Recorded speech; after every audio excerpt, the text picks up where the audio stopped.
You rolled down that hill like a bitch. When I was 10, someone said that.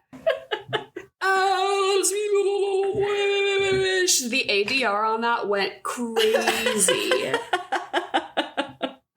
Hi, everyone, and welcome to The Swamp. It's our podcast. It's an acronym. Stands for some whack-ass movie podcasting. As you wish. Today, anything that you want, which is why we're going to open with some listener questions. As you wish. We're answering your questions. So we posted on Instagram. We're going to talk about The Princess Bride today. For 80s to end 80s month. Sorry, this episode's a little late this week. We just weren't feeling it. And it's not fun to podcast when it's not a vibe. So we're riding the vibe this week. Exactly. We got our coffee in hand. Right. Sometimes you just say, I'm not funny today, and push it off. And you push it off. That's the glory of making $0 from this, is being your own boss. You can do whatever you want. So Say, I don't want to talk into the mic tonight. I just want to sit on the couch. Yeah.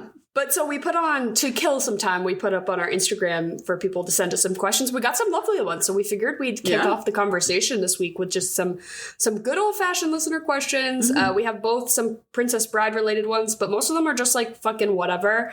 So we'll kick it off, I think, with Princess Bride-related one. 2 people asked us, eBay Klein, I should have fucking practiced saying people's names. eBay Klein and Zigan _official, as well as the _Ava _Madison, both asked if you could have an extra extremity, like the 6-fingered man, or just like an extra body part. What extra body part would you want? I feel like this question really opens a floodgate to me of what do we mean extra body part? Because a 6th finger is way different than a 3rd leg. Do I get to pick where the leg?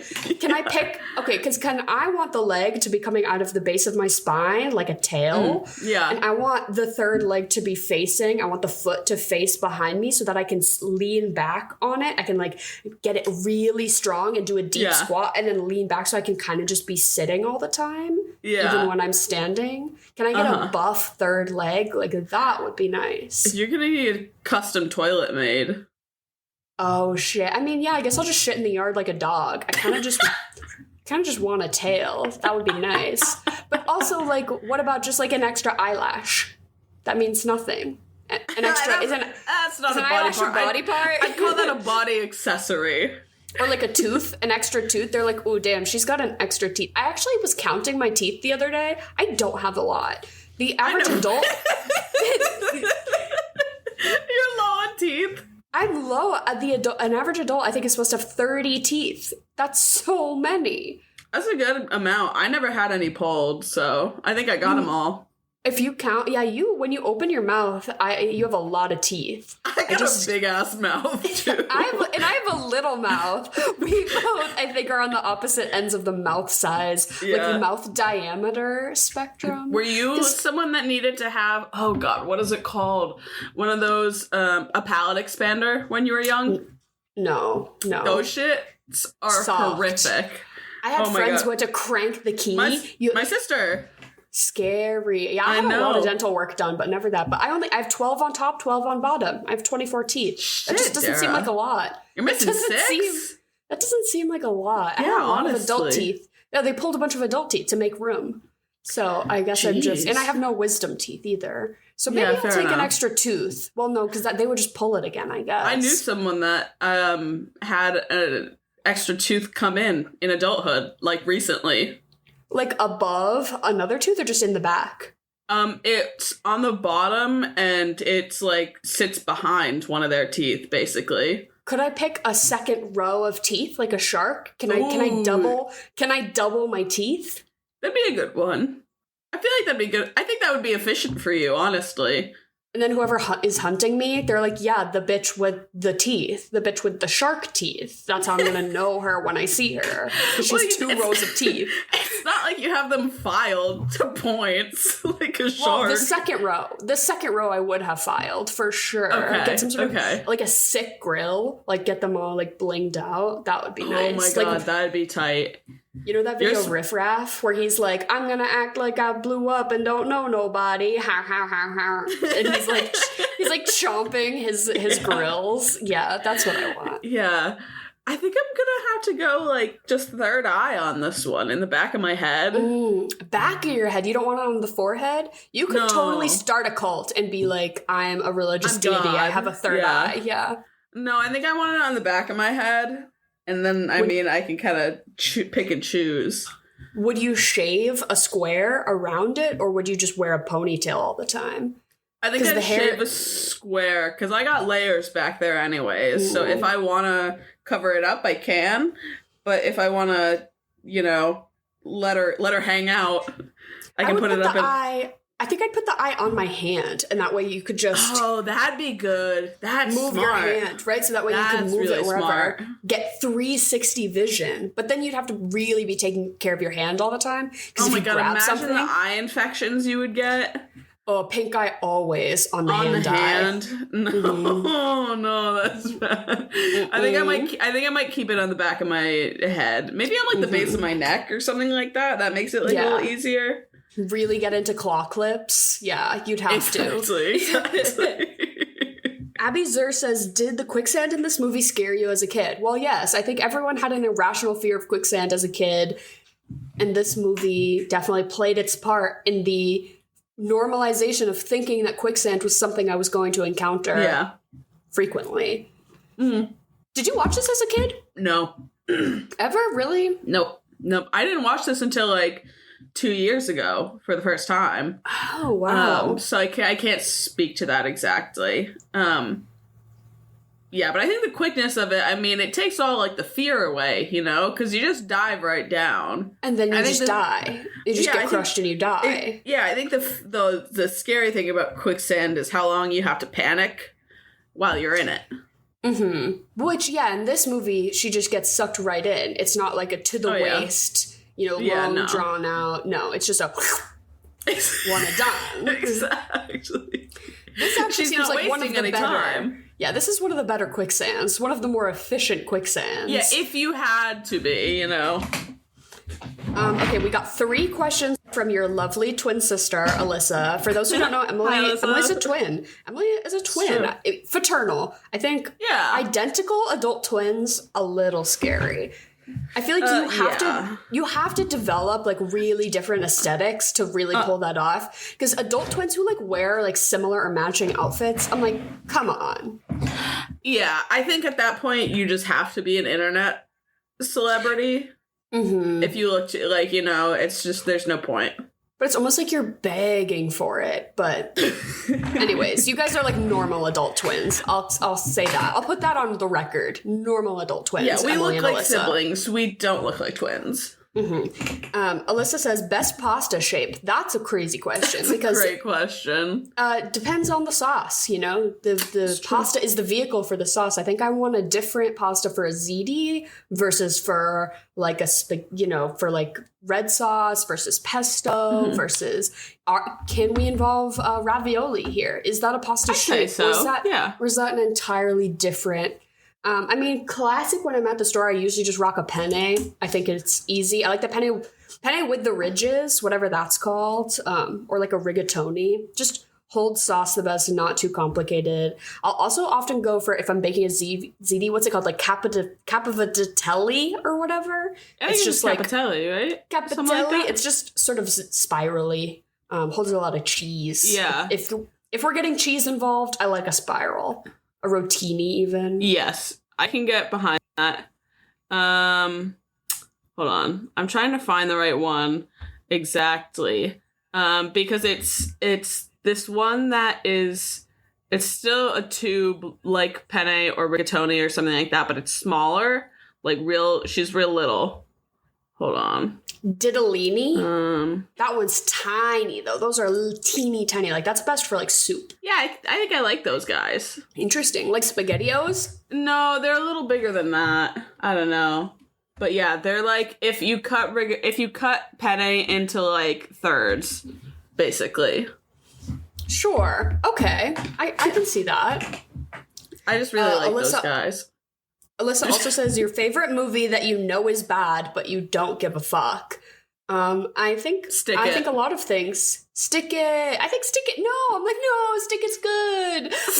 Stick It is bad, but I love it. Stick It is bad. Like National Treasure. I love National Treasure. That's not a good movie. I unapologetically really enjoy a lot of things that are pretty bad. I think, as you should. The discussion of what is objectively good versus what do I like, I think comes up on this podcast quite a lot. Because I'm like, no, I just like it. Yeah.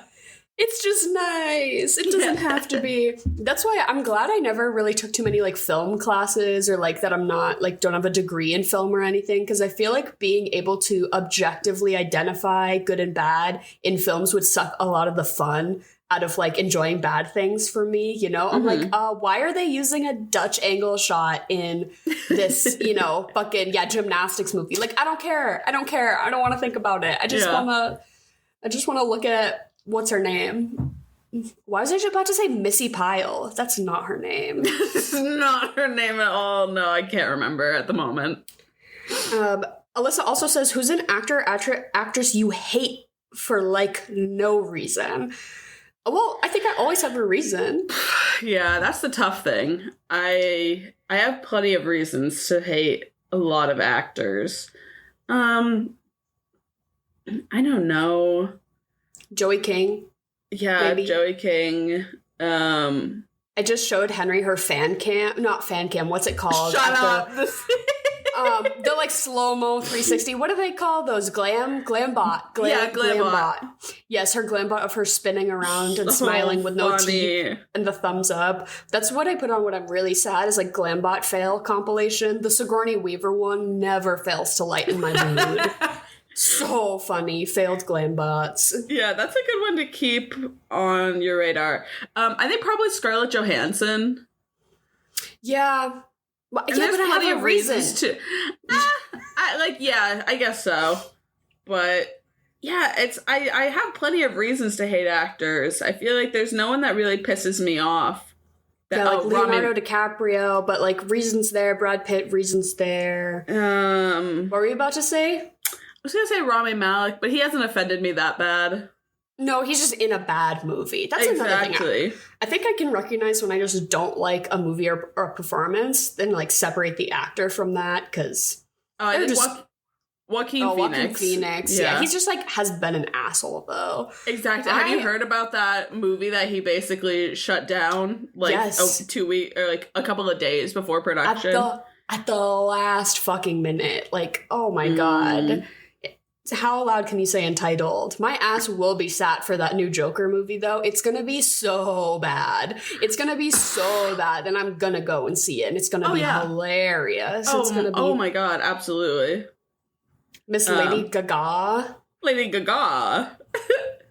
Yeah, but Alyssa also asked, what's your go-to movie, snack, and drink combo? If I'm at the theater, I do the same thing every time. Classic. It's a medium popcorn with butter, a blue slushie always, and Bunch of Crunch, the candy. And then you put the Bunch of Crunch in the popcorn, obviously. So you have your salty, sweet little combo. Sometimes I keep them separate because I want to like ration my own chocolate to popcorn ratio. That makes sense. But if I'm feeling lazy, I'll just dump them in there. And those are my three. Yeah. My three go-tos always at the theater, but then at home, God, I don't know, like... Whatever I have in the cabinet. Like a roasted Cornish hen, preferably, with like some like fingerling potatoes, maybe of course. Yeah, like a nice side salad, I don't know. Yeah, no, I'm pretty partial, and I don't drink soda in my, spare time, but I'll do a Coke slushie at the movies, popcorn, and then... Usually, I don't know. I'll usually get something chocolate, and that'll be probably like peanut M&Ms or something like that, or Bunch of Crunch is classic. I'm also partial to Reese's Pieces. And then if I'm feeling something sort of fruity, I really like the sweet tarts, like ropes or whatever. Do you know what I'm talking about? Like when you're gnawing on cables? Love it. Yeah, I haven't had those, but I see people eat them and I'm like, wow, that looks nice. I don't really go for like fruity candy. I like the Nerds clusters all right, but I don't really usually go for like a sour or fruity candy. I'm usually more of a chocolate girl. Yeah. Fifth Ray says, is there a fall activity / drink / recipe you are looking forward to? Yes, I'm so fucking excited for fall. We live in New England, so it's like the most beautiful season. Like we really get picturesque kind of fall. This is New England, like Mecca. I did get got and I bought pumpkin puree the other day so that I could make a pumpkin like coffee cake because I was like, it's August, but I need it. I need a little cinnamon, nutmeg, allspice in my life. Sometimes I put a little allspice in my coffee. It's not crazy. It's not wild of me. Yeah. I love a little cinnamon and allspice in the cough. Yeah, get into it. Yeah. And then activity, we want to go to the Ren Fair. Both of us have never gone. That feels very fall. I want to go to the Ren Fair really bad. This fall is my personal goal. No, I'm very excited. I think I'm going to have my brother make me a cape, be a little wizard. It's awesome. I love that you just have access to a cosplay guy at all times. You're like, hey, can you hem my pants, but also make me a cape? Yeah, exactly. Well, oh my God. I didn't say this. I didn't tell you this. There's a Rhode Island Comic Con that we're going to because the guy that plays Darth Maul in The Phantom Menace and the guy that voiced him in, I don't know what show it is, but one of the Star Wars animated shows. Yeah, something. I don't think it's the Clone Wars. I think it's the one further off. Okay. But they're both going to be there. So he's doing like a full Darth Maul cosplay. Epic. Which is going to be so sick. And then I'm getting back to my 7-year-old roots, and I'm going to go as Obi-Wan Kenobi. Yes! That's freaking awesome. I love that your hair is perfect for it right now, literally perfect. Like, it's giving you and McGregor. Oh, if you could only get my rat tail so you could have the little Padawan ponytail, the little Padawan braids. Oh, I know. He never really has those, though. He has them in the first one, but my head's like a little bit. Yeah, I've got too much hair for that, so I'm probably going to end up going as, like, episode 2 Obi-Wan. Yeah. But, like, I finally had a reason to get, like, the big fancy sword, or not sword, Jesus, I sound like an idiot. Lightsaber. Yeah. So now she's going to hang on my wall, and I'm going to be just so ecstatic to walk around with her. Are you going to get, like, a mount? Are you going to get, like, a mount for it? Definitely, so you can, like, formally display it in the home? Yeah. I have a couple of, like, LARPing swords for no reason other than just to, like, have them propped up around my apartment just because I feel like that seems fantastic. Pretty cool. Well, now you can bring them to the Ren Fair. Yes, I did. And they're, like, they have certificates of, like, LARPing, so you can, like, show, like, hey, like, it's not a real weapon. Like, it's just a LARPing sword. If they, like, try to be like, you can't bring a sword here into the Starbucks. Love that. You're like, no, it's just for LARPing. Don't worry. It's just for LARPing. Don't worry. I have my certificate of LARP-thenticity with me. Don't worry. Yeah. I am really excited for the Ren Fair. I'm excited. I saw a really, really great recipe for, like, a pumpkin syrup or something like that on Instagram, and it's like the full, like, you make a simple syrup and then you throw it in with what's it called, sweetened condensed milk. I'm super stoked to make that for my coffee. Ooh, that'll be nice. Homemade. I'm gonna get stupid with it. That's like when you find a coffee place that charges like $9 for a latte, but you can tell that they're using homemade syrups and shit, and you're like, it's kind of bullshit, but it's like, it tastes fucking good. Whereas most $9 coffees are like, it's just whatever that brand is. Oh yeah, I hate that stuff. Yeah, and it just tastes syrupy. Yeah, but like, if you can find a coffee place that makes their own like specialty syrups, that is a fucking game changer. Maybe that's what we should do. We should open our own. No, I don't think so. I'm not cut out for that. I'm too sleepy to open a coffee place. You have to wake up at like the ass crack of dawn. That's true. And a good one too. You gotta like bake the bread. Absolutely not. Yeah, fair enough. If we ever get your sinus passage up and running to 100% capacity. Not the passage. Not the Great Bering Strait that's fucking preventing me from breathing correctly. And I'm going through these questions. We've got one from uka.goofgoof that asked what inspired us to get into podcasting. Oh my god, it was just the pandemic. Yeah, truly circumstantial. It was 2020. We both didn't have a lot going on, and I was kind of feeling like I needed like a hobby, like a thing to occupy my time, which if if you have a friend you like to yap with, a podcast is a pretty doable hobby.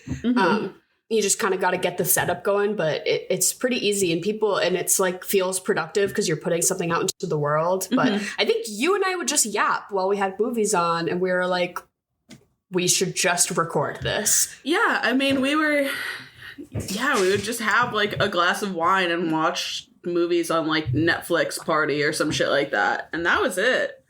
And then, you just suggested, say, hey, we could at least put this out. We think we're funny. Maybe other people think we're funny. Yeah. And who cares if they don't, It's for me. Exactly. At the end of the day, this is just my hobby. At the end of the day, the real podcasting was the friends we made along the way. And I think exactly. It was the listeners we happened to gain along the way. Thank you all for being here. Yeah, I don't know. We've always been friends. We've been friends for like well over a decade. So I think having a co-host you have a good rapport with is so easy. Like, I don't know if I could talk like this with like, I know a lot of podcasts will be like two up and coming comedians really try to get together to make something happen. Like, I don't go out and do this anywhere other than here, Yeah. Just talk to your friends, put it out there. Who cares? Exactly. But do we want to talk about The Princess Bride? I guess we should. It is like 20 minutes into this podcast. Yeah. So, I mean, two blonde people, two blonde adults, can they be together? That's the whole premise of this film. You think I don't know. I think that I'm rooting for them enough that I can look past it, but they are looking very sibling-like. They're pretty insufferable. I gotta say, I want to suspend my disbelief and root for them because it is quite charming at points. But for real, their backstory is that they live on a farm, just the two of them. Does Buttercup have parents? Does Buttercup have like a familial network? I don't know. But does Buttercup just run this farm and her idea of running the farm? Some uncle that essentially owns her because it's, the Middle Ages. Right, or like something, but we never see him, so it's just Buttercup prancing around telling Wesley what to do, which is kind of a serve. Honestly, I like this side of Buttercup when she's like, farm boy, do the chores. And he says, as you wish. And that would make me fall in love with a man. He says, yes, I'll do anything you ask, no questions. But Wesley has virtually no personality. He just is a laborer who just says nothing. Well, he's also like, just entirely gorgeous. Well, yes, and that's the point, is that they're just two hot people, and they're like, wait, we should be in love, just logically, right? And so then they decide. They just decide to fall in love, basically, and then Wesley says, well, I'm just a farm boy, so I have to go be a pirate, because it's the Middle Ages, and the only way you can really, like, get on the up and up is piratry. So I'm gonna ditch you, sorry girl. I'm gonna go be a pirate, and then we're gonna be able to live a glorious life together because you like expensive things, Buttercup. We know this. You like nice stuff. You keep asking me to do stuff for you, and honestly, it's gonna get to a point where I'm just gonna have to go loot some islands. So I'm just gonna get ahead of the curve and do that. So Wesley fucks off, and then Buttercup gets engaged to Humperdinck, and Humperdinck is like, I'm gonna marry a common person. He's like the king or whatever. He's like, I'm gonna marry a commoner to like show the people that it's cool to relate to the common people. Yeah, but I'm one of you. Seriously, but he has like an ulterior motive where he hires that small man to kidnap her and get her killed, essentially, so that he can sort of set it up and pin it on another country so that he can feel valid in going to war, basically. It's like the foundation of the arranged marriage with Humperdinck.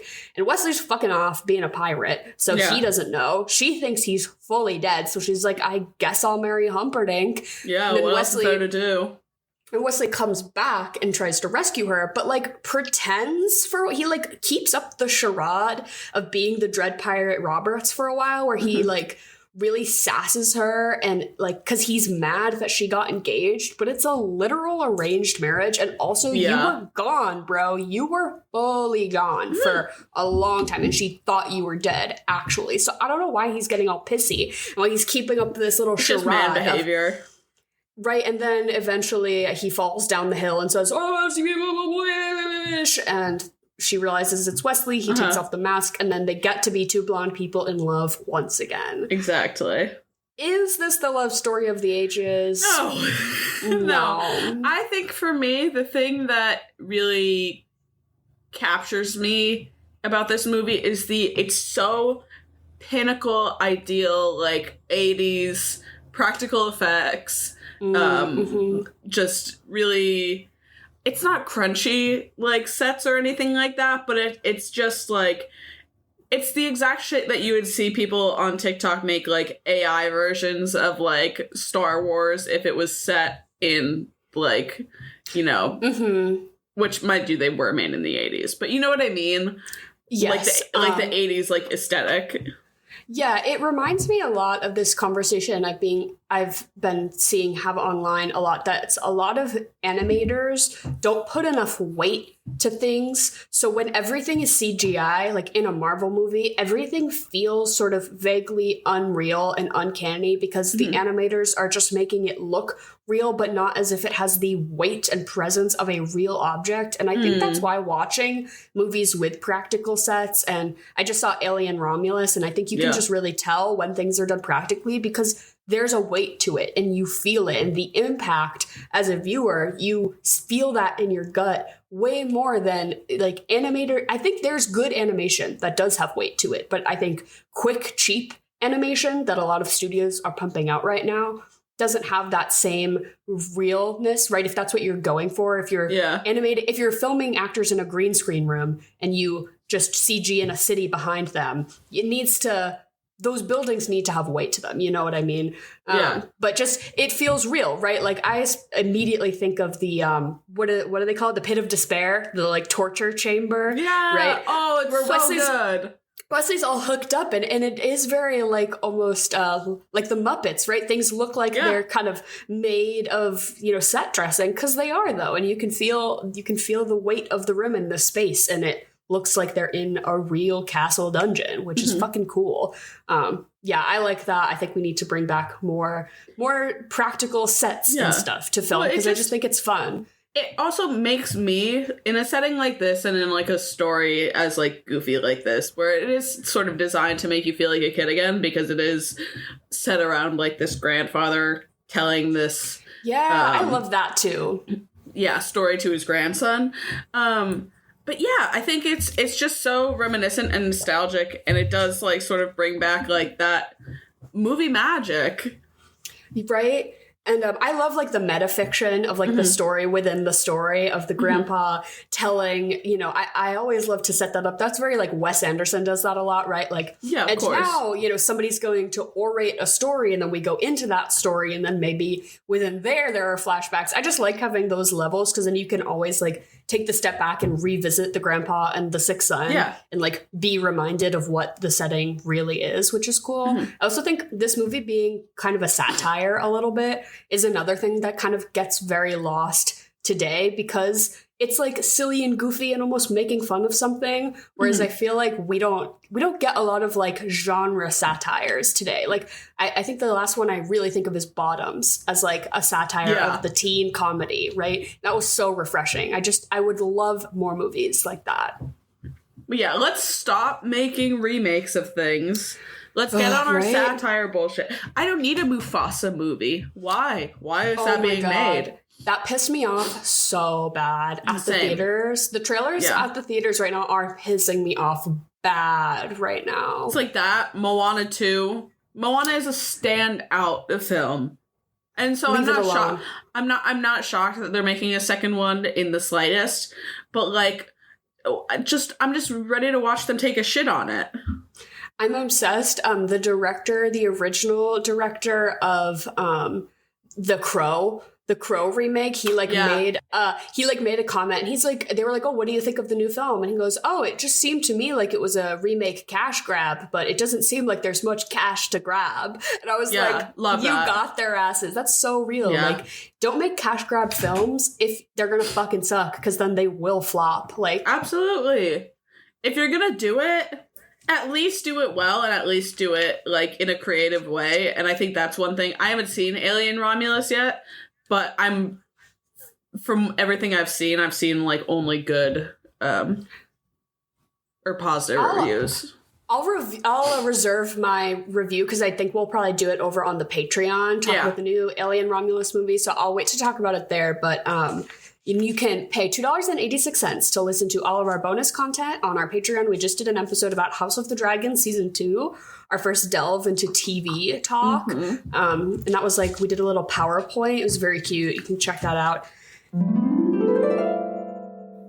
Is the call buffering, or am I just stupid? Oh, hi. It's Jen. She's my mom. She's here. We're having technical difficulties, but no, we're not. Hi, how are you? What is the theme this week? We're playing chocolate or vanilla. It's a game. You host it. You're saying two things. We're going to say which one we like better. Everyone knows the rules. Everyone who's this far into the podcast, I believe in my heart, already knows the rules. Yeah. So, Jen, how are you? What's the theme this week? I am pretty good, and the theme is I am very sad that this is the last week for things that are 80s. Yes, and we missed you last week as well. Yeah, I was on vacay. Yes, some much needed R&R. Yes, see, señorita. So, chocolate or vanilla? Chocolate. Vanilla. Chocolate. Chocolate, vanilla, or strawberry? Chocolate. I'll stick with vanilla. Yeah, I'll go chocolate. All right, so the first one is the iconic image of John Cusack with the boombox over his head, or the iconic image of the silhouette of the bike riders and E.T. in the basket over the moon. Don't fucking play with me right now and even pretend that those are the same thing, even a little bit, Jen. That is offensive to my sensibilities. Don't even put that near me. E.T. Are you kidding? Yeah, I gotta go E.T. on this one too. That one feels like a non-contest. Okay, I hear you. E.T. for sure. Next one, Honey, I Shrunk the Kids, or Who Framed Roger Rabbit? I just rewatched Who Framed Roger Rabbit for the first time, like in maybe a decade, and I forgot so much about that movie. It wasn't what I remembered it to be at all. Kind of bad. I don't know a thing about it. Never seen it. But I'll pick that one because I have been thinking about it recently. I guess I'll just pick Honey, I Shrunk the Kids because that's the only one I've seen. I feel like I remember Honey, I Blew Up the Kid way more. I feel like we were always running sequels in the household, I feel. We were all about Cinderella 2, Peter Pan 2, Return to Neverland, Mulan 2. It was all the sequels all the time. Oh, God. Mac and Me as well. It wasn't even E.T. It was Mac and Me. It was... But yeah, I feel like I was watching house. Honey, I Blew Up the Kid. I'll go with Honey, I Shrunk the Kids. My friend, they hosted one of those exchange students, and she did not speak English very well. And we took her to see that movie, and we're like, this is fine, because you don't need to understand English to get the whole premise of this movie. Yeah. I mean, yeah, it is. It's for children, so that would check. Yeah. Next one is Little Mermaid or Mickey's Christmas Carol. Ooh, pitting two queens up against each other, Jen. I feel like Mickey's Christmas Carol was just a classic in our household. So, and I feel like it's an underrated classic, but maybe is that movie more beloved than I'm giving it credit for? I don't know. No, because I'm going to pick that one as well. Yeah. The Little Mermaid was... It was there. Yeah, it was there. Yeah, I'm going to go with Mickey's Christmas Carol also. Next one is... I'm thinking of Mickey's Twice Upon a Christmas. I'm thinking of an entirely different movie. Mickey's A Christmas Carol is fine. It's no Muppets Christmas Carol. No. I'm reverting my God, answer. no. Mickey's Twice Upon a Christmas is a Christmas movie about Mickey and the gang. Sure. And it's a little episodic things that are like tales and fables, but it's for Christmas. That sounds familiar. I just can't remember if that's what I watched or the Christmas Carol. And Huey, Dewey, and Louie get into a snowball fight, and then they drink hot cocoa. It's like it's a whole thing. Huh. That is an underrated classic. Our Chip and Dale decorating the tree. Yes. Okay, I've seen it. Okay. Yeah. I thought you were going to say that, but I don't think that was an 80s movie, though, Dara. So, No, but just making me think. Just musing. Let's see. Next one is Take On Me by Aha or Africa by Toto. Two fucking bangers. I was doing the Take On Me Just Dance the other night. Really feeling it in the kitchen. That's that one and the Rasputin one, but I was never very good at the Rasputin one. You need very nimble hips and legs, and as an adult, I really don't push myself that far anymore. But the Take On Me Just Dance for we, the dance, I have it locked in me so deep in my soul. Like, that's how, if there's two of me, and you want to know which one's the clone and which one's the real me, it's Who Knows the Take On Me by Aha Dance for Just Dance on Me. Yeah, okay, yeah. Cool. I'm gonna go Take On Me. Not that I have any special connection to the dance. I am gonna go with, it's, again, you can't lose here, but I'm gonna go with Africa.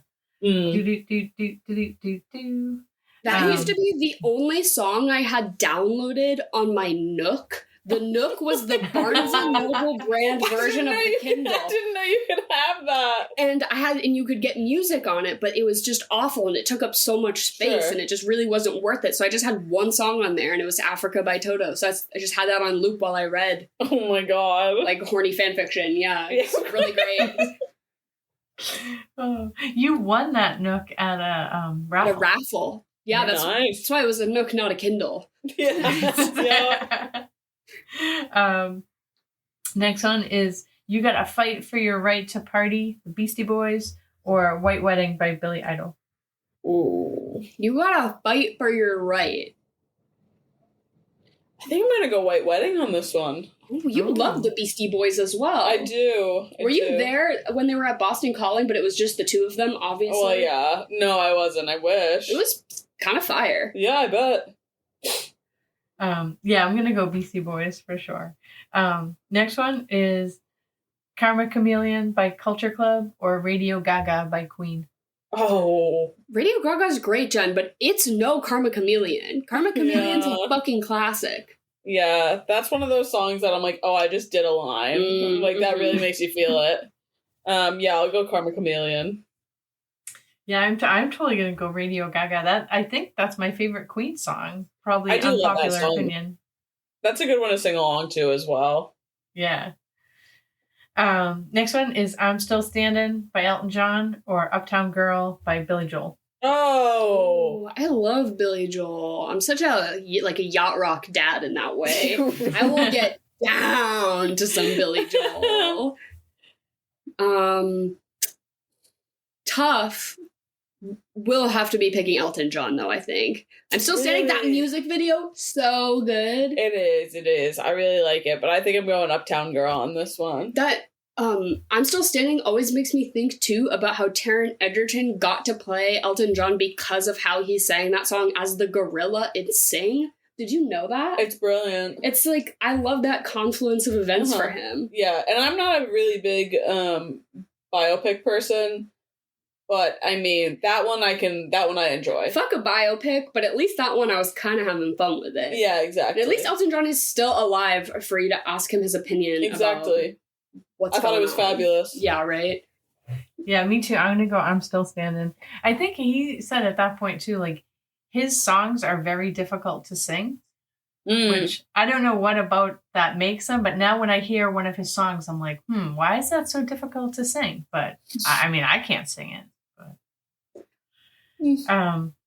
Next one is Froyo or wine coolers. Both of these were invented in the 80s. These were so big in the 80s. There was a store called There was this store called TCBY, This Country's Best Yogurt, and it was like frozen yogurt. It was so good. Was it like soft serve, like the make your own era of like the 2012s, or was it like hard, like ice cream? It was soft serve.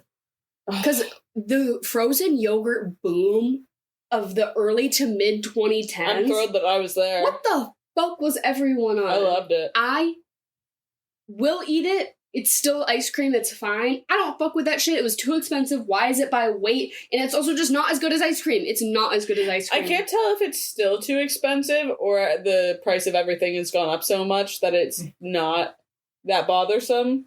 You know what I mean? I don't know. It's under $10.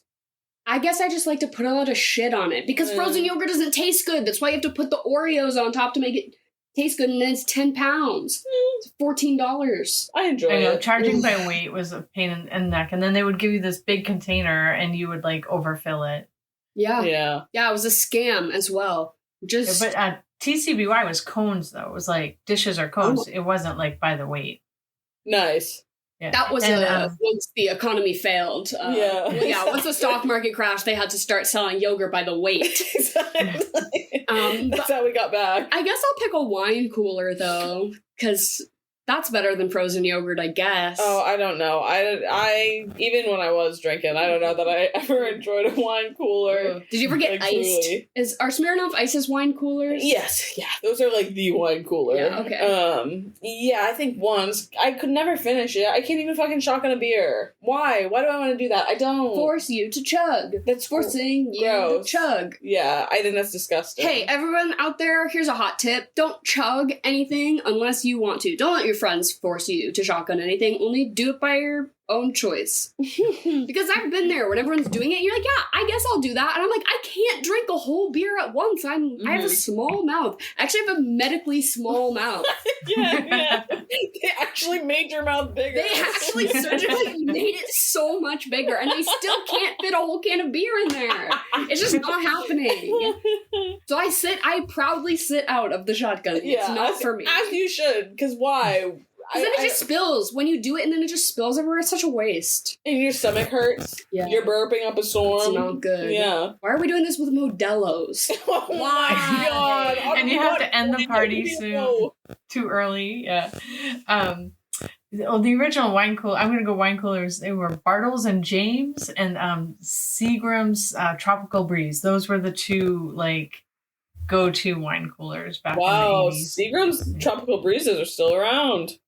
Yeah, that was an OG. Also, when you guys are talking about frozen yogurt, when I was a kid, you would pay 20 cents for an ice cream cone, 25 cents if you wanted Jimmy's on it. Jimmy's, I think, are what we call sprinkles. Or hundreds and thousands, I believe, are some other colloquial terms for the sprinkles. We call them Jimmy's, though. But growing up, my grandma always told me that the brown ones were sprinkles and the rainbow ones were Jimmy's. That's because inverse, I thought. Oh, because it is a racist thing, right? Oh, I don't know. What? Never mind. I'm going to cut all this because clearly didn't do my research. No, that the brown ones were Jimmy's and the rainbow ones were sprinkles. Because she said that pink was for girls and that Jimmy is a boy's name. Huh. Isn't that crazy? Enforcing such gender constructs onto ice cream toppings. Sprinkles. That's nuts. Next one is Demi Moore or Jodie Foster. Jodie Foster, are you kidding? Yeah, come on. Dr. Lecter. Yeah, no, it's Jodie for me. Demi could never. Demi Moore has carpet in her bathroom. Jodie Foster would never do something like that to me. I love that you got that off the dome. The architectural Home Digest of her sitting in her fucking carpeted bathroom makes my skin crawl. Yeah, that's really hard. Because I mean, she's probably got like cleaners. She doesn't clean it. That's why it's carpeted. She doesn't clean it. You should have to do your own housework at least some of the time. At least the bathroom. At least some of the time. Yeah. Jesus Christ. I'll go with Jodie Foster also. Next one, Michael J. Fox or Arnold Schwarzenegger. What was Arnold Schwarzenegger's son, Justin, that you told me about? The Boys. Yeah. Generation V. Yeah, Arnold Schwarzenegger's son making his acting debut in The Boys spin-off TV show. Really hot stuff. Yeah, he died really fast. Yeah, right. He was in a couple episodes. He was in a lot of flashbacks, I would say. Yeah.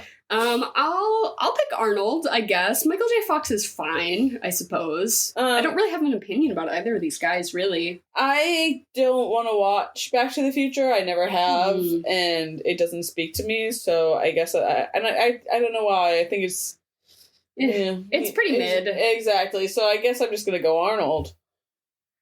I will go with Michael J. Fox. Next one is The Simpsons or The Golden Girls. I never really got into The Simpsons, like, as a kid. I feel like that's when you need to, like, get into those adult cartoons when they still, like, feel, like, almost risque, right? To, like, have that deep love for them that then transcends into your adulthood. I just didn't really have that for any of the, like, South Park, Simpsons, Family Guy. I just, was not really my thing. So I don't really get a lot of the cultural references about The Simpsons that, like, are supposed to be, like, very... ubiquitous. I really don't. I know, like, Bart on the skateboard. Sure. And, like, really that's it. Really not a lot. I know, like, homie, you know, like, that's about it. But the Golden Girls, never watched it, but I can get a Golden Girl reference because I'm on gay Twitter. So I've at least developed that lexicon, right? Where I can pick up on a Golden Girls thing. I don't know jack shit about The Simpsons. I'm on the exact same page. I have never seen the Golden Girls. I'd really like to. I think I really enjoy it, but yeah, it's just not. I mean, The Simpsons or the Golden Girls, like, I don't feel any strong desire to watch The Simpsons. But I would feel confident, like, telling a coworker, like, oh, you're being such a Blanche right now. Like, I would at least, like, have the ground to stand on to back that up. Your coworkers must be fun if they're a Blanche. Yeah, right. I'm gonna go Golden Girls also. I never got into The Simpsons either.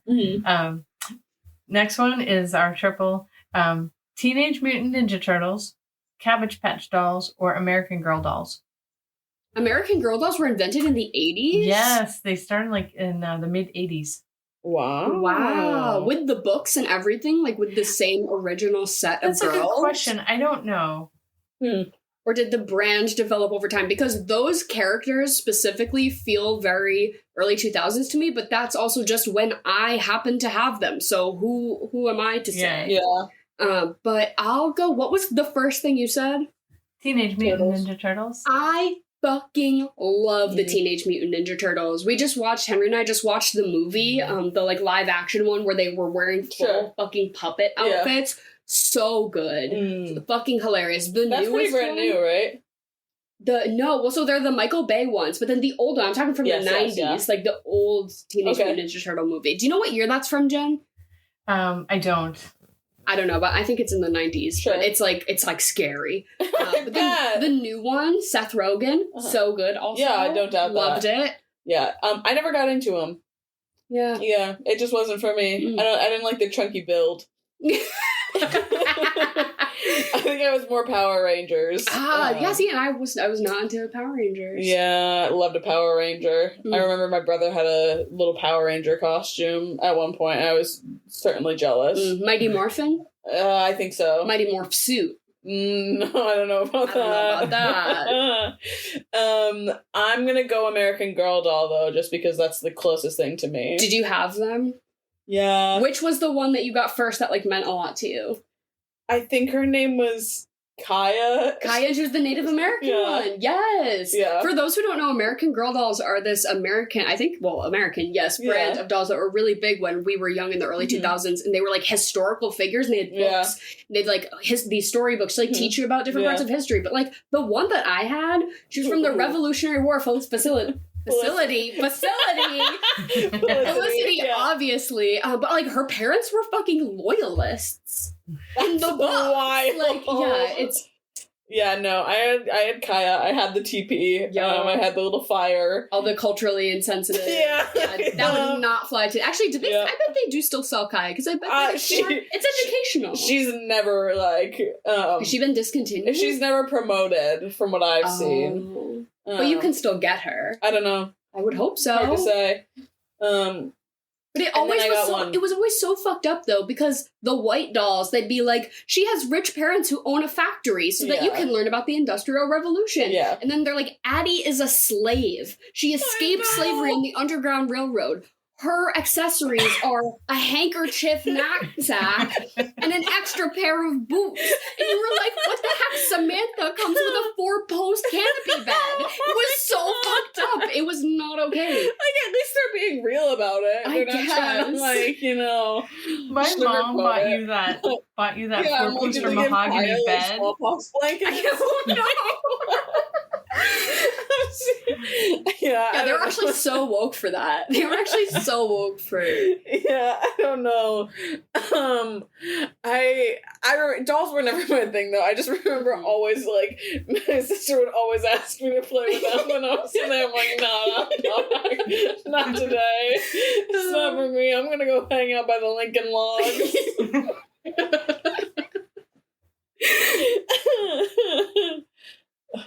Yeah, Darren, when my mom bought you that 4-poster bed, I'm like, Mom, this is more expensive than like most of the furniture in my house right now. Yeah, right. Why does a child's doll need a $300 bed? Yeah, no, horrifying. Oh my god. Yeah, that shit was crazy expensive too. The American Girl doll factory where you went and brought your doll. Oh and they, like, my god, they'd repair steam it. pressed her hair and shit. Okay, this is an American Girl doll podcast now. Shit.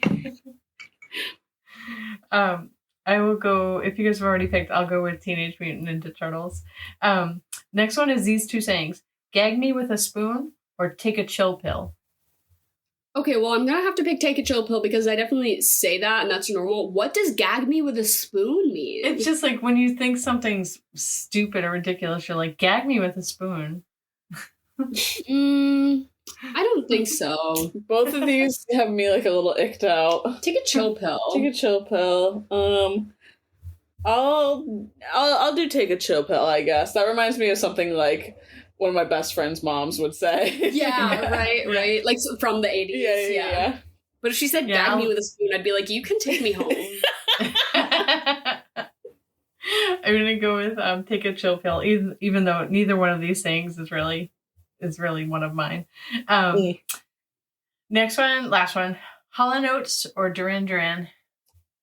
Hall & Oates. Jen and I were supposed to see them for their fucking farewell tour or whatever before they got divorced. I bet they were so thrilled it got canceled. And it got canceled because of COVID and it got rescheduled, I remember, to be like, it was in, March of 2020. And they're like, it'll be in November. Don't worry, guys. Yeah. Of course not. No, we never saw Hall & Oates, and now those two men will never be in the same room together again. Truly. And for that, I'm picking Duran Duran.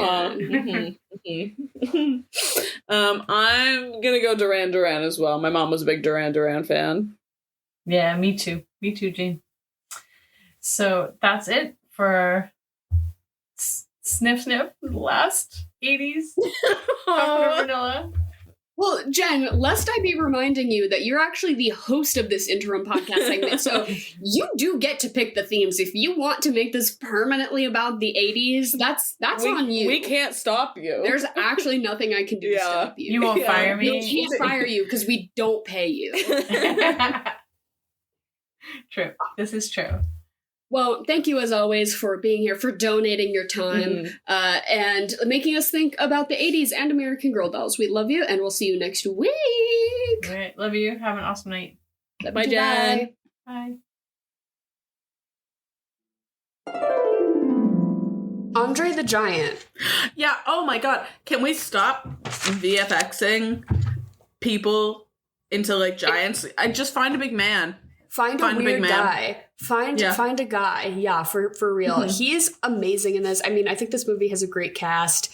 And wait, can we actually right now make some sort of pact? What are we going to do the day they announce a Princess Bride remake? Like double suicide? Like, what are we... I was going to say blow ourselves up, I think. Like, what do I have to put on the table right now to... Like, can I chain myself to a tree or something and be like, the minute you make a Princess Bride remake... is when I chain myself to this tree in protest, right? Like what do we have to do as a podcast to announce our disdain? Because I really feel like it could be coming in any time.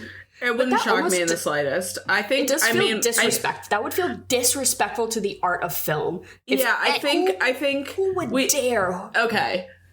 I think we figure out which production company is headlining that, and we go into the offices. We've taken, the maximum amount of laxatives that we can.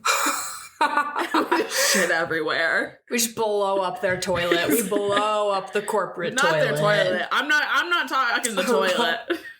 I'm talking the lobby. Yeah. I'm talking the executive suite. Yeah, the CEO's desk. Corner office. Yeah, those windows on the corner office painted. Oh my god. Something like that. So funny.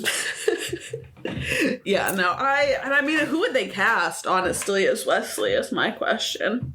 Oh my god, some fuck. I don't even want to think about it. Yeah, I don't even want to entertain the theoretical idea of them remaking this movie. Because even though I don't think this is like a perfect film or anything, and I don't love this movie, but it does just seem like one of those things to me that like this movie is just beloved and respected across all movie watchers. Anyone who's ever seen this movie understands why it was so impactful and so iconic. Like, I wasn't there in the 80s. I don't get, that this was some like really big fantastical production. But watching it as a kid, you're like, oh, I get that these are important references. Like, yeah. That it's, I don't know, very that. But love Andre the Giant. Love that they got him. He didn't want to do it. Well, he got cast, but then he was having a lot of like health problems, right? Because being that big is really uncomfortable. It's not fun, I could imagine. Yeah, and he was caused a great amount of discomfort in the later part of his life from his giantism. And he didn't, there was some question about whether he'd be able. He also is French, so he was like, this is in English. He's like, so I don't really know if I'll be able to pull that off. And they're like, no, we love you. Which he totally does. Yeah, his name is Andre with a little accent that mark, makes sense. Yeah, he's a French wrestler. So he didn't really, felt doubtful about it, but his performance is so good. Like, him as a comedic presence. Heartwarming. When he holds Buttercup, I'm just obsessed. Like, the size difference. Yeah, I feel like who they'd get in the modern one? They'd get Shaquille O'Neal, and it would be awesome. I take everything I said back. Princess Bride remake tomorrow with me as Princess Buttercup and Shaquille O'Neal. Because I want to be picked up like that. I always think about Shaq and how I want him to put me on his shoulders like I'm a toddler. Oh, that would be amazing. Yeah, that is pretty ideal, honestly. Yeah, I don't know. I did really love Andre the Giant this go. He's probably my favorite part. And then just the trio of that annoying short man who dies, which is good. Thank God, yeah. And then Inigo Montoya, Mandy Patinkin, fucking slayed the house down. Boots Mama, yes. I'm so glad they didn't kill him. Because there's a point in the movie where you're like, oh, he's dead. And he doesn't die. Then he rebounds. Yeah, he rebounds quick. Yeah, because it's a family action adventure fantasy romance film. Of course, we can't have anyone we like actually die. It's a kids movie. Fine by me. That's when we keep getting the pull out of the grandson being like, no, he's not dead, is he? And the grandpa's like, you just have to wait. But I'm like, you're old enough to have the context clues that your grandpa still has 100 pages left in this book. Look at the book, bro. I know. That kid has got to be in, 5th grade? 4th grade? At least. Your reading level is telling me that you can understand that when something happens in the middle of the book, bro, it's not done. Maybe things will change. Yeah, he's like, this can't be the end. I'm like, well, just use your eyes. You're not that sick. Come on. Yeah, I will say, I wish I, as a kid, had that bedroom that he has. Oh, that sort of fantastical set dressing as well, of just what do you think of when you think of little boy bedroom? That is exactly to a T, all the baseball stuff on the wall and just the crunchy maximalist. TV, you're playing Atari on. Oh. Yeah, so 80s, so quintessentially 80s. Is this a kissing book? I love that too. I always felt that as a kid. I was like, ew. I was like, ew, I don't want them to kiss. That's gross. Yeah. I feel that way now. Honestly, when two movie characters, when two unnecessarily blonde adults have an unnecessary romance plot in whatever I'm watching, I'm like, ew, this isn't gonna be a kissing one, is it? Gross. I'm like, why can't we explore their friendship? I'm like, we need more representations of complex friendships. They don't need to fuck. But I'm like, come on. I totally agree with you there. I totally agree with you there.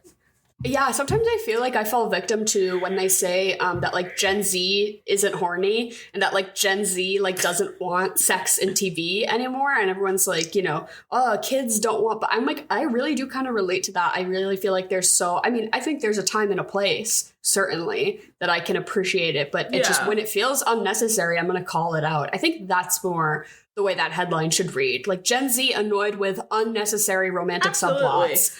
Because it's not an anti-horny thing. It's just like that this feels forced.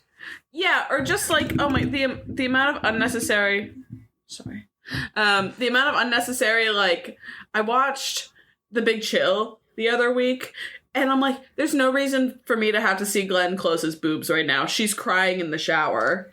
Oh my God, that too. The unnecessary nudity. I think that's also because we as younger people have so much more access to the celebrities who are the actors and actresses and who are in things because of social media. So we like know how they feel because they can just talk about it now, right? Yeah. There's this whole dynamic between Jenna Ortega and Winona Ryder on the current Beetlejuice press tour. Yeah. Where Jenna Ortega is like telling Winona Ryder, like, you don't have to do anything that makes you uncomfortable. Like, you know, reporters asking her to take her sunglasses off. And she's like, no, you don't have to do that. And I think that that is a cool thing of like in older Hollywood, they were like, Glenn Close, take your top off. This is going to be, you know, good for numbers. And she just had to do it. Whereas now I think it's good that we're stepping towards more advocacy and like that sort of thing. Because also then me as a viewer being informed of all this, I like to know that the actresses were super comfortable, right? That's like watching Euphoria when you're like, I knew that this set was messy and that everyone is really like was made to be super uncomfortable. It sucks so much joy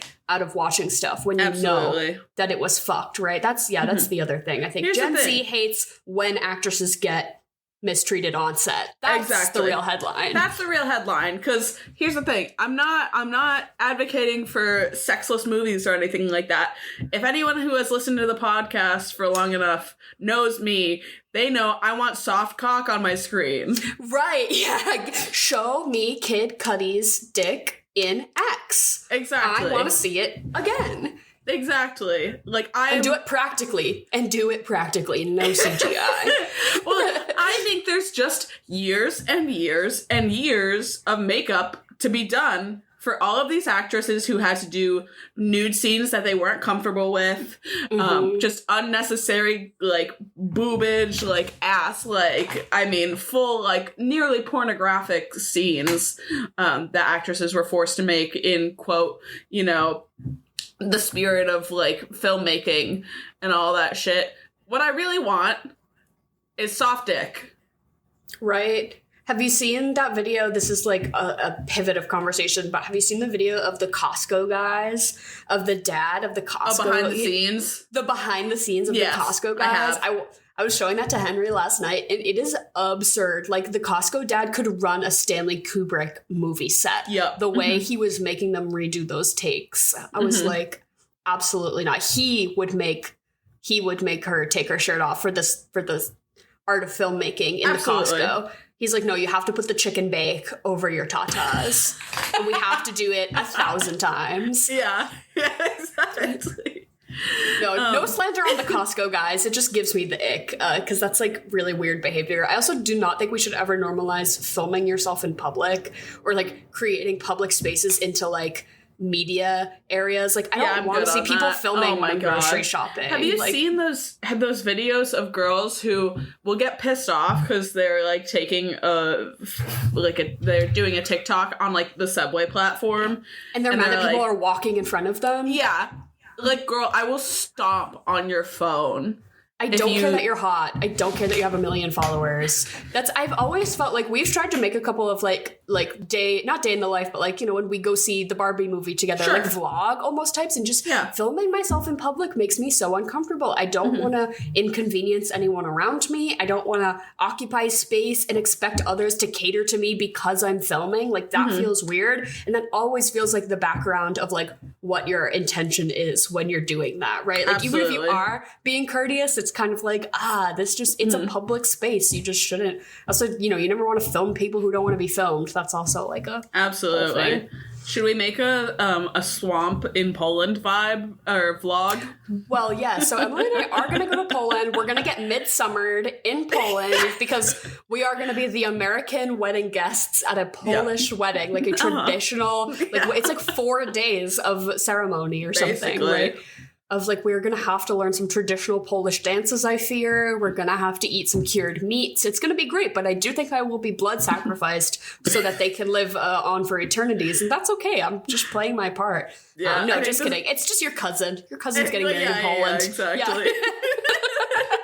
I just love drama. Exactly. Well, the drama for me is that I think I'm going to have to wear a dress for the first time in over 5 years. Interesting. Yeah, I think we can find you a dress that fits your style. We can do some deep searching at the mall. Yeah, deep searching at the mall. Yeah, they got to show me to the back rooms of the mall. They're like, so you're going to Poland. So you need to hide a little something. I was shocked. I didn't realize that like that was the vibe over there as much. From what I know, probably just not smart for me to wear a pantsuit. I'm gonna wear the outfit of whatever prop they used for that possum in the fire swamp. I loved it. I am that very possum. That's something that I feel like I would love to have in my apartment as like a throw pillow or something like that. Yes. Oh, that'd be excellent. I wonder if they sell those. I wonder if there's like a niche Etsy shop that sells the Princess Bride Fire Swamp Possum plushies. That has to be a thing. Absolutely. No, well, it's just, I mean, in my opinion, again, that's just the 2024, like, idea of like making money off of anything, but it feels like it has to be, right? Right. That's because that's what I want. I see that possum and I'm like, I want that puppet in my home. I actually also want a life-size cardboard cutout of Andre the Giant. I'm sorry. I found one on Amazon and it does not look anything like. Oh no! It's so funny though. That's horrendous. That looks like a beaver. That's not even close. He's got to be scraggly. Don't clean him. Don't like plushify him. I want him to be kind of scraggly and beat up, you know? Yeah, no. Every single one looks like that. That's so funny.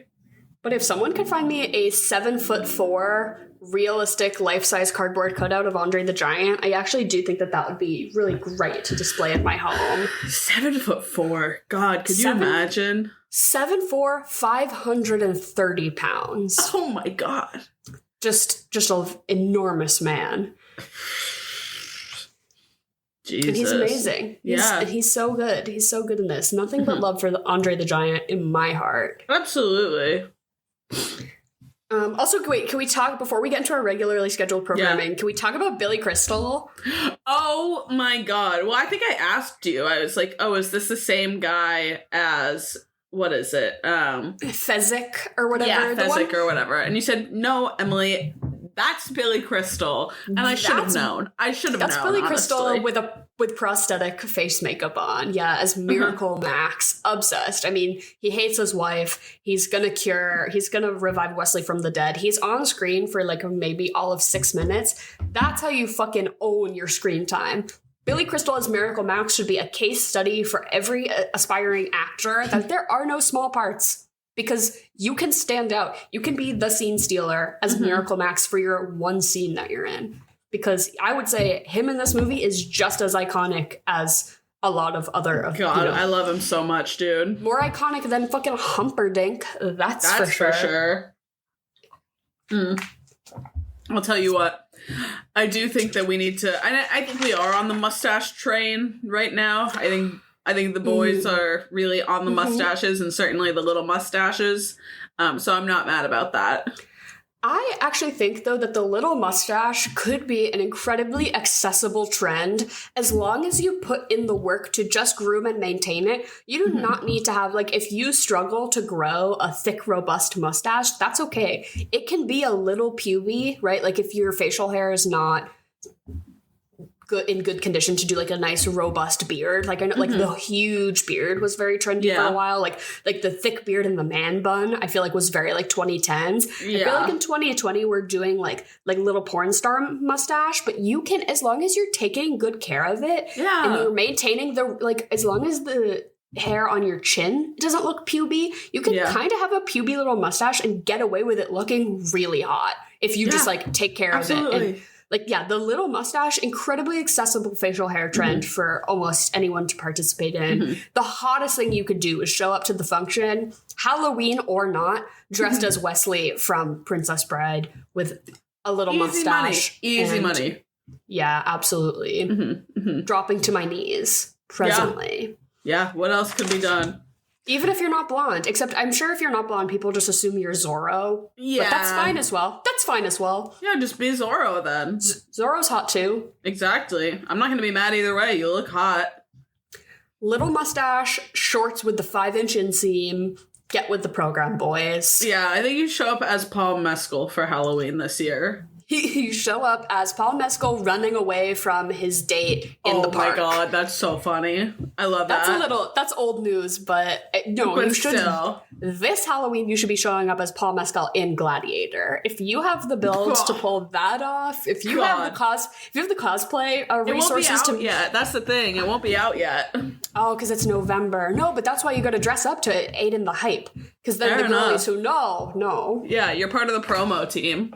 Or if you want to get me specifically, you can dress up as Joseph Quinn's scary character and wear a bunch of white face makeup and just do the thumbs down. Untoned, like, bleached hair. Yeah. Oh my god. So it's sending me. It's something. We're going to have to do something big for Gladiator 2 because we'll have to, do like a big special episode for that because I'm pretty robustly hyped up about Gladiator 2.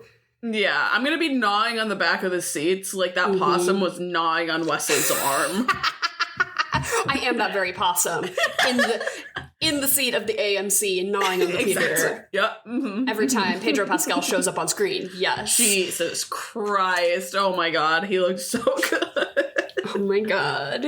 And to lead us into our regularly scheduled programming, I'll say that there's a shortage of perfect breasts in this world, and it would be a shame to see, however he fucking says, don't kill yourself, you're so hot. Haha, don't kill yourself, you're so sexy. Yeah, literally. Who do we want to do it?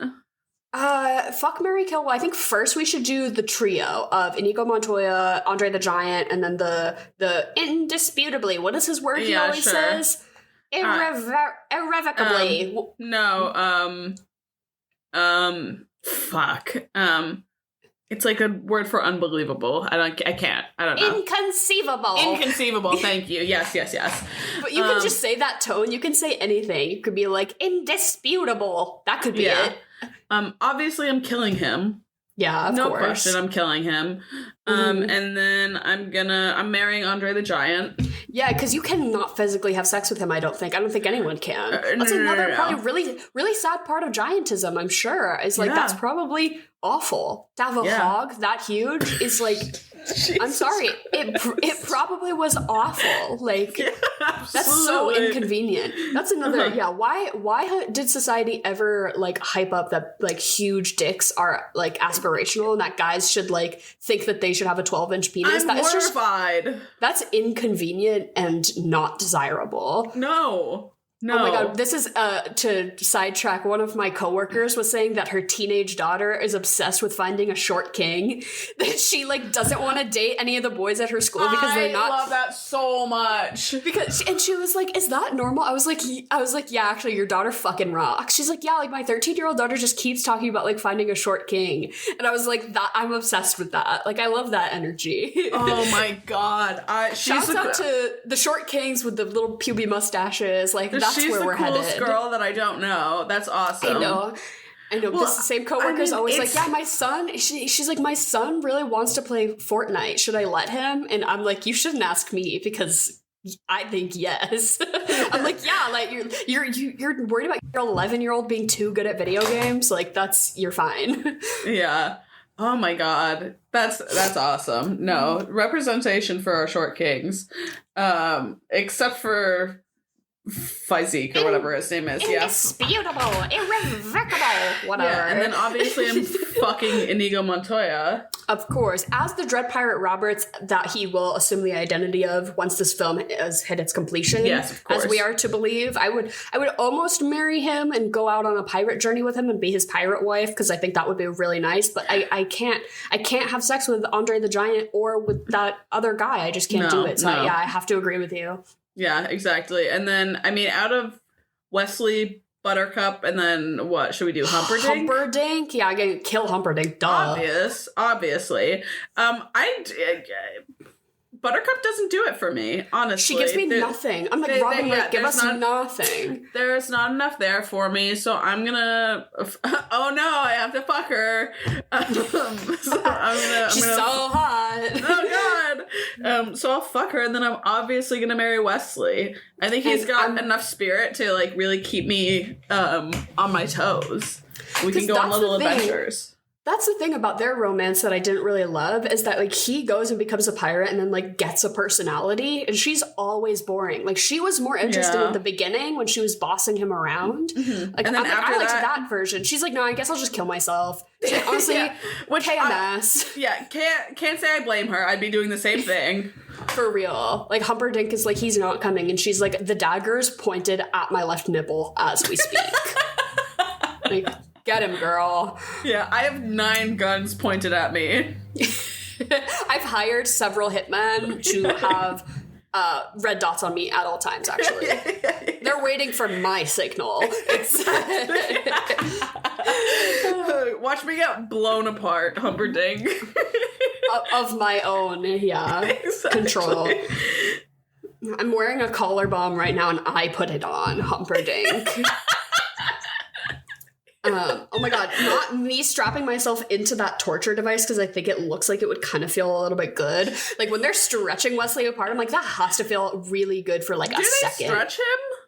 No, they just kind of, it's just like a pain device or whatever, but he's kind of writhing around. I don't know. Okay, sadist. Okay, well, I'm just saying, whatever. If all your bones were to be pulled in a direction, there would be 1 second where it felt really nice. Absolutely, but I feel like his bones aren't being pulled. It feels like an electricity thing, you know? I would ask. I'd be like, can you strap me up to, what is it called when they tie your limbs to horses and pull you apart? What's that called? Yeah, I'd be like, can I put in a request for the drawn and quartered option? Because it actually seems like it would good for a minute. You're right. For like half a second. But then you're dead. So who cares? Yeah, exactly. Yeah, no. Well, I think I don't even know. I just liked the suction cups on his nipples. I was like, excellent details. And then what movie are you gonna? Oh wait, what are you gonna? What are you gonna eat and drink at your little Princess Bride soiree? So it is the middle of summer, or the end of summer, actually. Mm-hmm. We're pushing the end of summer. I think you get some... It's giving like a fruity pastry sort of vibe. Ooh. I think right now peaches are the thing, and it just feels like it goes with this movie. I think you make a nice peach cobbler, and then you do like just a blueberry spritz with either, I'd say probably like vodka and soda water, honestly. Nothing crazy. I mean, you got a nice rich peach cobbler with a scoop of ice cream on the side. Ooh. This does feel very end of summer film. Yeah. Absolutely. I based mine off of, we watched this movie for breakfast in real life. You know, we just first thing in the morning cranked it out. And I really liked good breakfast sandwiches. We had some, you made some dang egg sandwiches. And I felt like I really liked the vibe of like, you know, coffee and a breakfast sandwich with this movie. It was like such a pleasant way to start the day. It's a funny, honestly, light, good movie. So I think I looked up online from This Is How to Drink is the name of the creator of the blog who made this drink. So I can't take credit for it. It's called the Miracle Pill. Miracle Max's Miracle Pill. And it's a drink. Stop. And it's amaretto, cognac, bourbon. I don't know why you would need cognac and bourbon. I think you can just pick one. Yeah. Cold brew coffee, and then you garnish with some shaved dark chocolate and an orange peel. Looks delightful, and it's a little spiked coffee drink. And then I think you have steak and eggs, because I feel like that's what they would have like out in the fields as they're traveling through the fucking fantastical forest or whatever. Tell you what, you know, one of those drinks, and then I'm shitting on the desk of the Warner Bros. CEO. I'm shitting up my back. I'm shitting. I'm shitting up the corner of the CEO's corner office. Okay, that's Oh my god. I love that phrase lately. Shitting up my back. It's really been. I'm getting a lot of miles out of that. Yeah, because it's such a visceral. I love my favorite use of it. Somebody on Twitter showed those new Dunkin' Donuts like spiked coffees that they have. Like it's like a spiked pumpkin latte in a can from Dunkin', and they're like, can't wait to go apple picking and shit up my back with the girls this fall, drinking the Dunkin' pumpkin. Yeah. No, truly, that's exactly, so real. I mean, yeah. I couldn't tell you a better or a more real time in New England. And then what are you gonna watch after this? So I had a couple of good answers. I think Shrek is really logical. That's another sort of like satire fantasy thing. Sure. Really would fit in. Labyrinth as well. I think similar vibes. Love that. Also from the 80s, I love The Blues Brothers. Is just another sort of like satire parody comedy that I love the vibe of. But my real answer is I think you have to watch The Little Hours. It's just a brilliant comedy about like Middle Ages nuns, and it's just fucking hilarious. And I think it's the exact kind of comedy that I want to tail off at the end of this movie, because it gets a little raunchy. It's like if this didn't have family in the genre, right? It's like comedy, action, adventure, fantasy, family. It's like we're taking out the family aspect and we're moving on and we're watching The Little Hours. Oh, that is a brilliant answer. I love that. I love that movie. Yeah, no, I just said Labyrinth because I want to keep these like crunchy 80s vibes going, and I feel like it is the perfect like duo. Absolutely. It's, what's the name of the little blue guy, the little blue worm? I think I don't know if he has a name. I don't know that he has a name. Honestly, like, if you told me in passing that they're like, oh yeah, this guy from The Princess Bride, I would like almost believe it for a second before being like, oh no, that's Labyrinth. That's Labyrinth, They feel so like close. Exactly. Exactly. And what they're going to do an exchange. They're going to do a puppet exchange program where The Princess Bride is going to have a DVD release with the blue worm in it, and Labyrinth is going to have a release with the possum, and we'll just see if people notice. I like that. I think that's brilliant. What are you rating this movie out of 10? I'm giving it a 7.5. I was going to give it an 8. Yeah, an 8. I think I don't love it. I don't rewatch it like religiously by any means, but when it's on, I really enjoyed it, and I understand, again, the weight, right? I know that this is a good, objectively good, and important movie that is beloved and has good reason to be beloved. I really have nothing bad to say about this film. Other than that, like, Buttercup as a female character is kind of underwhelming, and it's kind of a bummer to have the only woman. Yeah, it's like the only woman in this whole film speaks like 6 times and just like is personalityless and so boring. And like, that's kind of a bummer. But I almost do feel like you can get away with it because it's like a satire that you're like, the princess never talks. Like, that's part of it, which fucking sucks. I wish it was almost a little more self-aware. If she had made a comment of like, you know, maybe she cut someone off and is like, can I speak for once or something? Like, that could be almost like just being self-aware enough to be like, oh, it's on purpose, right? Like, they're making a commentary rather than just like actually ignoring the only woman in the whole movie. That I would change. That's, you know, it's not perfect, but yeah, this movie fucking slaps. Yeah. No, I totally agree with you on all that. Yeah, that's it for 80s month. That's it for 80s month. I think next month we're going to try to do all movies that came out in the year 2014, making them 10 years old in, you know, what we're doing. But also keep your eyes and ears peeled. We're going to have some guests, and we're going to talk about The Idea of You with Anne Hathaway and Nicholas so Galitzine. excited. So fucking funny. And so I'll link their stuff below. They're called the Biconic Podcast. And if you want to check them out, they're going to come be guests on ours, and we're going to go be guests on theirs, as always, as the podcast exchange program of us trying to find every, young queer people to talk to about movies who seem chill, love them. So that will be coming up soon as well. Check that out. But as always, just, click the links in the description below, follow us on shit, send us questions, whether we ask for them or not. Like, I posted a prompt on Instagram, but you're always welcome to just DM us with movie suggestions, questions, anything you want us, theme ideas, chocolate or vanilla, stuff like that. We just love to hear from all of you. And fucking go shit up your back while apple picking with the girlies this fall. Enjoy, if you have fall where you are, please enjoy the beautiful weather. Eat an apple crisp, drink a pumpkin spice latte unapologetically, and goodbye and good night.